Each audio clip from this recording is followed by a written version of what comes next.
여러분 상가집에 가실 때는 절대 이것을 가지고 가시면 안 됩니다. 물론 몰라서 그러한 경우가 지금껏 있었더라도 앞으로는 절대 그렇게 하지 마세요. 내일은 자칫 큰 화를 부를 행동일 수도 있다는 것입니다.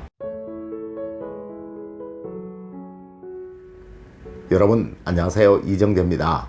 여러분, 우리는 지식과 지혜에 관해 참 제대로 알고 있지 못한 듯 합니다. 하여간혹 삶을 살아가는 법을 모르는, 또한 현대 문명의 교육만을 받은 젊은이들은 이를 이해하지 못하는 경우가 참 많죠. 네, 미신이라고 말입니다. 하지만 여러분, 사실 우리가 살아가며 생기는 거의 모든 일들은 현대 과학으로 답을 하지 못하는 것들이 대부분입니다. 네, 너무나도 많은 미스테리한 일들이 세상에는 일어나고 있다는 것이죠. 맞습니다, 여러분. 세상에는 때론 무시하는 것보다 피하는 것이 상책인 경우가 너무나도 많다는 거예요. 특히 이것이 상가집이나 잔치집의 경우라면 기본 예절도 그러하겠지만 우리 조상님들이 절대 해서는 안 된다라고 말씀을 하셨던 데는 다 그만한 이유가 있다는 것입니다. 첫 번째로, 여러분, 흰옷을 입지 않는 것은 기본 예의입니다. 여러분 혹시 그거 아십니까? 현재 우리가 알고 있는 장례 복장의 거의 대부분이 일제시대 때 들어온 일제 잔재라는 것을 말이에요. 아마 여러분들은 상주는 모두 검은색 옷을 입고 남자는 팔에 2줄짜리 1줄짜리 완장을 차고 있어야 한다라고 알고 계실 것이며, 또한 현재 여러분들은 많은 장례식장을 다니시면서 흰색 국화를 헌화하는 것을 당연하다고 생각하고 계실 거예요. 여러분, 사실 우리 장례식에서 상주는 흰색 옷을 입는 것이 원칙이었으며 절대 그 어디에서도 이 국화를 헌화하는 일은 없었습니다. 자, 사진을 한번 볼까요?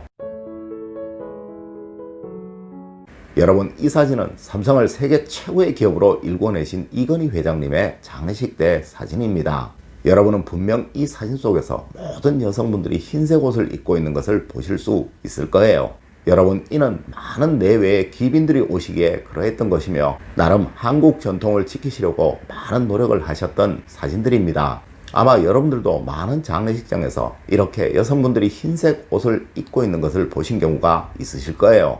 네, 이 흰색 옷은 상가집에서는 상을 당한 사람이라는 표시이며 조의를 가는 사람의 경우에는 절대 흰색 옷이나 화려한 문양이 있는 옷, 또 밝은색 계열의 옷을 입고 가서는 안 되는 거예요. 물론 흰 셔츠를 속에 입게 되면 꼭 자켓이나 외투로 이를 가리셔야 한다는 것이죠.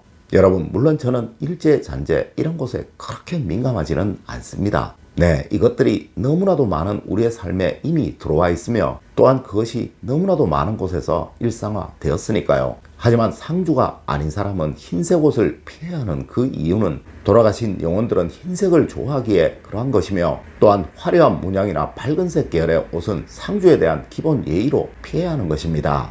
두 번째로, 장례식장 안에는 절대 책을 가지고 들어가셔서는 안 되는 것입니다. 여러분, 절대 상가집 안에서는 신문을 보셔서는 안 되는 거예요. 물론 책을 가지고 가서 보시는 것은 더욱 안 되는 일이죠. 혹 가방이 있으시다면 이건 역시 그러합니다. 여러분, 하여 이런 것들은 상가집에 들어가실 때 차에 두고 들어가세요. 네, 이는 영혼들이 가장 싫어하는 양기가 강한 물건들입니다. 여러분, 그거 아십니까? 장례식장은 돌아가신 영혼이 살아있는 자신의 인연들에게 마지막 인사를 받는 장소라는 것을 말이에요. 네, 이곳에 영혼이 가장 싫어하는, 또 곁에 있을 수 없는 것을 가지고 가신다면 돌아가신 영혼은 여러분의 마지막 인사를 받을 수가 없게 되는 것입니다.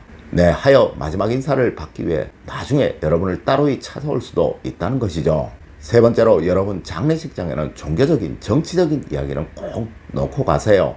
여러분, 상가집은 아주 엄숙해야 하며 진심으로 애도를 표해야 하는 장소입니다. 네, 분명 그곳에는 여러분과 정치적인 견해가 다른 사람도 있을 수 있을 것이며 또한 종교적인 견해 역시 다른 사람이 있을 것입니다. 네, 하여 절대 여러분의 생각만 주장하거나 여러분의 종교적인 견해만 옳다고 주장해서는 안 되는 거예요.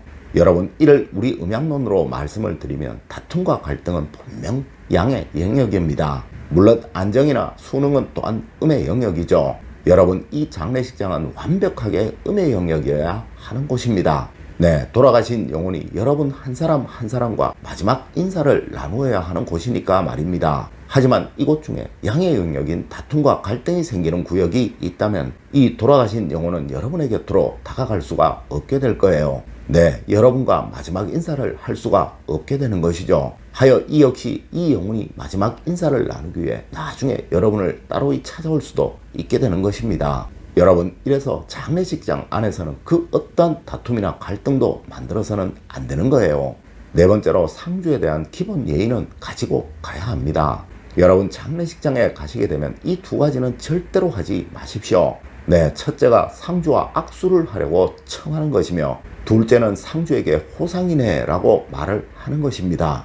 물론 예전에는 간혹 술잔을 부딪히면서 술을 마시는 사람도 있었는데 요즘 그런 사람은 거의 없더라고요. 여러분, 이러한 행동들은 상주를 놀리는 행동임을 분명히 아셔야 하는 거예요. 하지만 지금도 정말 많은 분들이 상주에게 악수를 청하는 경우가 있다는 것이죠. 여러분, 이 악수는 반가울 때, 기쁠 때, 즐거울 때 하는 것입니다. 네, 슬플 때, 안타까울 때, 애도할 때는 이 악수를 하는 것이 아니라 상대에게 머리를 숙이거나 서로 안아주는 거예요. 다음으로 호상이네 하는 이 말은 이 상가집에 문상을 온 사람들에게 하는 것은 상관이 없으나 상주에게는 절대로 해서는 안 되는 말인 거예요. 여러분, 세상 그 어떠한 사람이 부모님이 돌아가신 것이 기쁘겠습니까? 네, 세상 그 어디에도 즐거운 상이라는 것은 없는 것입니다. 특히 남자분들 부하 직원 장례식장 가서 악수를 하고 어깨를 두드려주는 경우가 참 많죠. 네, 이는 그 사람이 지식은 많은 사람일지 몰라도 지혜라는 것은 전혀 없는 아주 미련한 사람이라는 반증인 것입니다. 여러분, 악수는 기쁜 곳에 가서 청하세요. 다섯 번째로 장례식장에 가기 전에 기본 허기는 꼭 채우고 가십시오. 여러분, 이 장례식장은 아주 슬픈 곳이며 안타까운 곳이며 위로를 해주어야 하는 곳입니다. 네, 이런 곳에서 절대 배불리 먹어서는 안 되는 것이며 또한 절대 만족스러움, 행복함이 있어서는 안 되는 거예요. 여러분, 사람들은 누구나 배가 부르게 되면 행복함이, 즐거움이, 또한 편안함이 생겨나게 되는 거예요. 네, 남의 슬픔을 애도하러 가서 이런 포만감이 생겨서야 되겠습니까? 여러분, 하여 장례식장에 가시기 전에는 무엇이라도 조금 간단하게 드시고 가세요. 물론 거기서 일하시는 분들이야 힘드시겠지만 여러분도 지금 아주 슬프다, 안타깝다라는 것을 표하기 위해서는 음식은 조금이라도 남겨야 하는 것입니다. 또한 술을 절대 과하게 드셔도 안 되는 거예요. 항상 자기의 정량보다 3분의 1 정도만 드시는, 아니 입에 간단하게 대는 정도만 하시는 현명한 여러분이 되시길 부탁드리겠습니다. 여러분, 오늘은 장례식장에서 절대로 있어서는 안 되는 행동에 관해 알려드렸습니다. 사실 아마 여러분들 중에는 이런 실수를 하셨던 분들이 참 많으실 것입니다. 오늘 제가 알려드린 삶의 지혜 여러분들 꼭 명심하셔서 늘 타인들에게 아주 지혜로운 사람이라는 소리를 들으시는 멋진 여러분이 되시길 부탁드리면서 오늘의 이야기를 마치도록 하겠습니다. 늘 올바른 학문과 올바른 지식을 여러분들께 전하도록 노력하겠습니다. 여러분, 긴 시간 감사드립니다. 감사합니다.